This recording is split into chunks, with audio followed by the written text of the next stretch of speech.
Let's make chicken sandwich just in 5 minutes. মাত্র 5 মিনিটে কীভাবে আমি এত তাড়াতাড়ি চিকেন স্যান্ডউইচ বানালাম সেটা তোমাদের সাথে আজকে শেয়ার করব।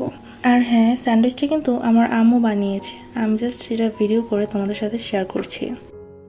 ফার্স্টে দেখতে পাচ্ছ খুব অল্প পরিমাণে চিকেন নিয়ে নিয়েছে, আমাদের গেস্ট এসেছিল সেই জন্য খুব তাড়াহুড়া করে আমরা রান্নাটা করে নিয়েছি। প্রথমেই চিকেনটা গোলমরিচের গুঁড়ো, আদা রসুন বাটা দিয়ে ভালো করে মেখে আমরা 10 মিনিটের মধ্যে মেরিনেট করে রেখেছি, যেহেতু টাইম ছিল না।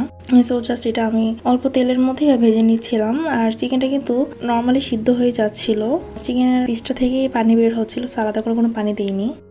তারপর আমি নিয়ে নিচ্ছি অল টাইমের হোয়াইট স্যান্ডউইচ ব্রেড। এটা কিন্তু অনেক ভালো স্যান্ডউইচের জন্য। এখন ম্যায়োনিজ বানাচ্ছি, ম্যায়োনিজটা আমার বোন বানিয়েছে। ম্যায়োনিজটা দেখতে পাচ্ছ কত ক্রিমি হয়েছে। আর ম্যায়োনিজের রেসিপি জানতে হলে আমাকে অবশ্যই কমেন্ট করবে, আমি তোমাদের কমেন্ট বক্সে অ্যান্সার দিয়ে দিব। কুচি কুচি করে কাটা শসা নিয়ে নিয়েছি, ম্যায়োনিজ নিয়ে নিয়েছি। এই হচ্ছে আমাদের চিকেন। আমার বাসায় যা ছিল আমি সেটা দিয়েই কিন্তু বানাচ্ছি, এক্সট্রা করে কোনো কিছু তোমরা চাইলে অ্যাড করতে পারো।